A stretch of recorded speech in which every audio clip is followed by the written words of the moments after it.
University మంచి భవిష్యత్తు కోసం తెలుగు విద్యార్థులు ఇష్టపడే యూనివర్సిటీ. కాదు ఇప్పుడు నార్మల్గా ఇప్పుడు ఇలాంటి ఇష్యూస్ మీలో ఇలా జరుగుతున్నప్పుడు చాలా జరుగుతున్నాయి అంటే మీద అంకిత తను లేకపోతే ఇంకా చాలా ఉన్నాయి. ఇవన్నీ జరుగుతున్నా కూడా మళ్ళీ ఎందుకు రిలేషన్ అనుకొని వెళ్ళడం రిలేషన్ అంటే శివ ఇప్పుడు మీరు అమ్మాయిలు అబ్బాయిలకి ఫ్యూచర్ ఉంటుంది, పెళ్లి చేసుకుంటారు, పిల్లలు, వాళ్ళకి ఒక కుటుంబం ఉంటుంది. ఆడవాళ్ళకి ఫ్యూచర్ ఉంటుంది, పెళ్లి, కుటుంబం అని. ట్రాన్స్జెండర్స్కి ఒక కుటుంబం ఉండదు కదా. ఫ్యామిలీ హేట్ చేస్తారు, ఫ్రెండ్స్ హేట్ చేస్తారు, సొసైటీ హేట్ చేస్తుంది, బయట జాబ్స్ ఉండవు, కష్టపడి వాళ్ళని చూసే వాళ్ళందరూ చీప్ గా అనుకుంటారు కానీ వాళ్ళ లైఫే బాగుంటుంది కొద్దో గొప్ప. ఎందుకు అంటే ఈ కష్టాలన్నీ దాటుకొని రూపాయి సంపాదించుకున్నామా, కడుపు నిండా తిన్నామా, ఉన్నామా అనుకుంటారు. అలా ఉన్నప్పుడు ఎవడో ఒక వెధ వస్తాడు, నేనున్నాను అంటాడు. ఆ ప్రేమకి, ఆ ఎఫెక్షన్స్ కి, ఆ ఎమోషన్స్ కి దగ్గర అయిపోతాము. ఈవెన్ పేరెంట్స్ కూడా ప్రేమను చూపించరు. ఆ ప్రేమను చూపించినప్పుడు ఎవడో ఒకడు వచ్చి ప్రేమను చూపిస్తే మరి ఎఫెక్షన్ అవుతాం కదా. అరే నాకు పేరెంట్స్ ప్రేమ లేదు, బయట వాళ్ళ ప్రేమ లేదు, ఈ అబ్బాయి నన్ను బాగా ఇష్టపడుతున్నాడు, నన్ను బాగా చూసుకుంటాడు అనే నమ్మకం ఉంటుంది కదా. ఆ నమ్మకం కోసమే ప్రాణాలు పెట్టేస్తారు, సర్వస్వం ఇంకా వాడే అనుకుంటారు. అందుకే ఆ లవ్ కి, ఎఫెక్షన్స్ కి దగ్గర అయిపోతారు. కానీ మరి ఇంట్లో యాక్సెప్ట్ చేస్తున్నారా? లైక్ అంటే మీకు ఇప్పుడు కొన్ని రోజులు అయ్యాకైనా మీతో మంచిగా ఉండడం ఇప్పుడు అంటే నా పరంగా అనుకుంటే ఫస్ట్ ఆఫ్ ఆల్ మా అమ్మ వాళ్ళు నన్ను యాక్సెప్ట్ చేయలేదు. స్టిల్ అంటే యాక్సెప్టెన్స్ ఎలా ఉంటుందంటే నేను కష్టపడుతున్నాను, ₹1 తీసుకొస్తున్నాను, అందుకే ఒక మంచి పేరులో ఉన్నాను, బయట సొసైటీలో ఒక మంచి పేరులోనే ఉన్నాను, బయట ఏమి వేరేలా సంపాదించట్లేదు. ఓకే మా అమ్మాయి చూడటానికి చేస్తుంది, జబర్దస్త్ లో పలానా ఒక మంచి వృత్తిలోనే ఉంది, అందుకే నన్ను యాక్సెప్ట్ చేస్తారు. లైక్ ఇప్పుడు పేరెంట్స్ కి కూడా, ఎందుకంటే మాదే తప్పు, పేరెంట్స్ తప్పు కాదు.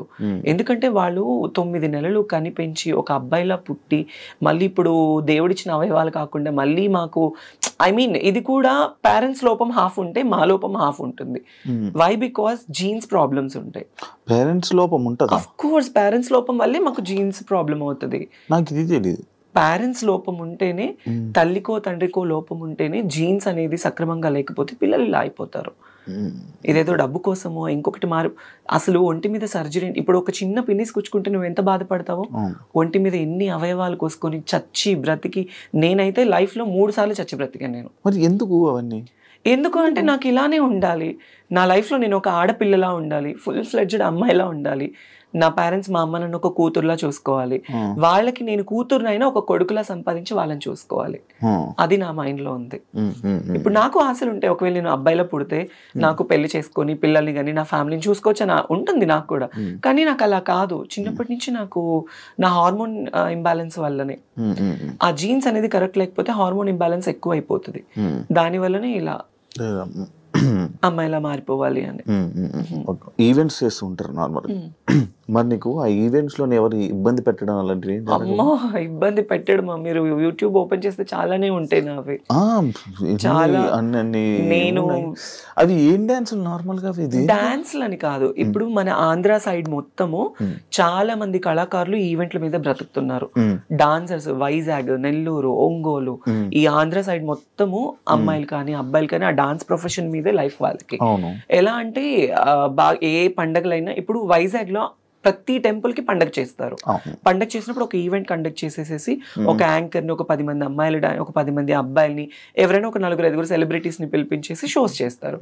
అలానే ఇక్కడ కూడా అవి వేరే డాన్స్లు కానీ అలా ఏం లేదు. నన్ను ఎక్కువ కోరుకుంటారు ఆంధ్రాలో, వైజాగ్ లో, నెల్లూరులో. అరే ఆ అమ్మాయి డాన్స్ బాగా చేస్తుంది, ఆ అమ్మాయి లుక్ బాగుంటుంది, ప్లస్ ఆ అమ్మాయికి ఒక ఫేమ్ ఉంది, ఫాలోయింగ్ ఉంది, అందుకు నాకు ఎక్కువ ఈవెంట్స్ కి పిలుస్తారు. సో నాకు డాన్స్ అంటే చాలా ఇష్టం.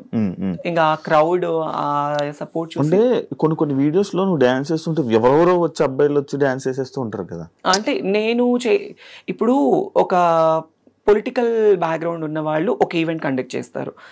వాళ్ళు ఈవెంట్ పిలిచినప్పుడు ఆటోమేటిక్లీ పెద్ద ఈవెంట్స్ అంటే డ్రింక్ చేసి ఉంటారు పెద్ద వాళ్ళు ఏంటి, ఇప్పుడు మనం డాన్స్ ఇస్తే మాతో డాన్స్ చేయాలి అన్న కోరికతో వచ్చేస్తారు. బట్ వాళ్ళు ఎవరైనా వచ్చినప్పుడు నేను ఎప్పుడు వాళ్ళతో డాన్స్ చేయలేదు. అలా నాకు చాలా స్ట్రగుల్ అయిపోయింది. నేను ఈవెంట్ కి వచ్చేటప్పుడు, స్టేజ్ ఎక్కేటప్పుడు, దిగేటప్పుడు నా జాకెట్ లాగేసిన రోజులు కూడా ఉన్నాయి. అయ్యా, అంటే రెస్పెక్ట్ లేకుండా కాదు, కుర్రోళ్ళు తాగేసి ఎక్కువేసి ఎక్కువైపోయి క్రౌడ్ ఎక్కువైపోయి ఎలా అయినా పట్టుకోవాలి ఆ అమ్మాయిని, ఎలా అయినా ఫోటో దిగాలి. హీరోయిన్లు కూడా అలాగే కదా లాగేస్తారు మరి అంతే, అలానే అంతే. నాకు మరీ ఘోరం, ఎక్కడ పట్టుకుంటారో కూడా తెలియదు.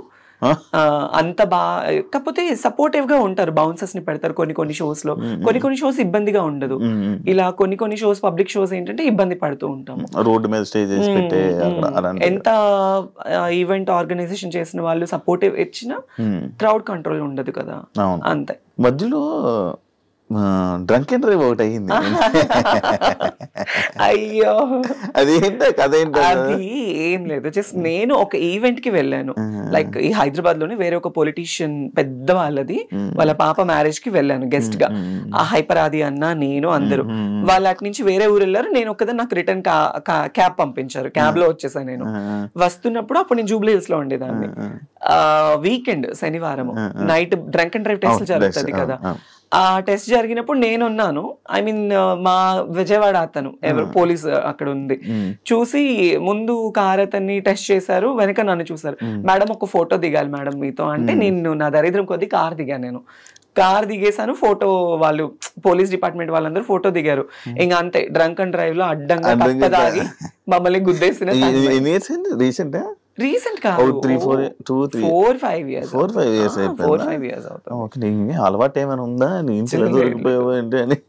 మరి ఎందుకు దాని మీద ఎప్పుడు క్లారిటీ అంటే అంత రాలేదు అప్పుడు. చాలా అమ్మో పేపర్ లో వచ్చేసి ఎక్కడెక్కడికో వెళ్ళిపోయింది. అది పెద్ద ఛానల్.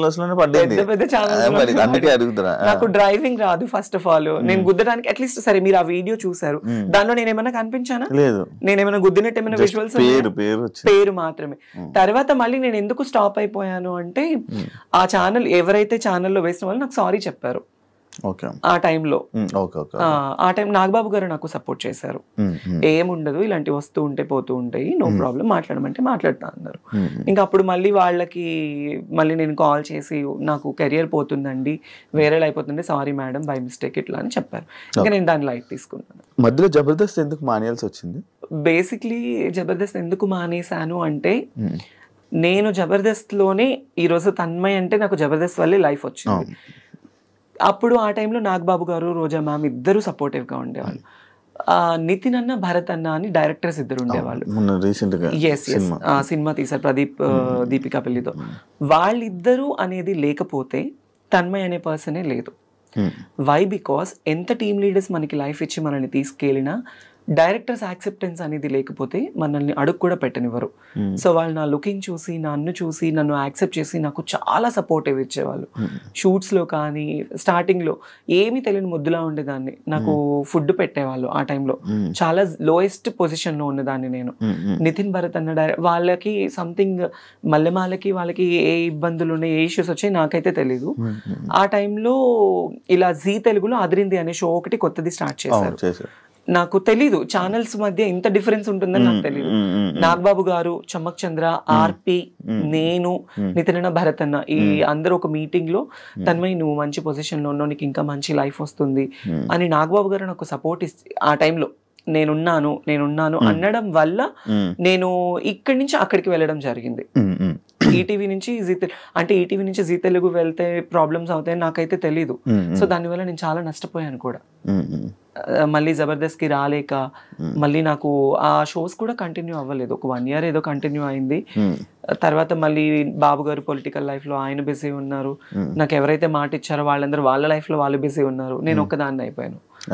మళ్ళీ తర్వాత నేను జబర్దస్త్ వాళ్ళతో మళ్ళీ టీంతో రిక్వెస్ట్ చేసుకొని మళ్ళీ నేను బ్యాక్ ఎంట్రీ ఇచ్చాను. మిగతా వాళ్ళందరూ మానేశారు అంటే ఇంకా ఇష్యూస్ వాళ్ళకి వాళ్ళకి ఉన్న ఇష్యూస్. మరి అంటే ఎంటర్టైన్మెంట్ అని చెప్పి మనం అనుకున్నాం కదా, లైక్ ఫస్ట్ ఎంటర్టైన్మెంట్ వస్తుంది కదా అని చెప్పి రాను, వాళ్ళు సడన్ గా మొత్తం అంతా మాయమైపోయి ఎటు వాళ్ళు అటు వెళ్ళిపోయారు కదా. మేబీ నేను అంటే వాట్ అనేది ఇప్పుడు ఎవరు శాంతి, నువ్వు, ఇప్పుడు శాంతి స్వరూప్, నేనే. పాత వాళ్ళు మేమిద్దరమే. ఇద్దరు ఉన్నారు, కొత్త ఎవరు లేరు.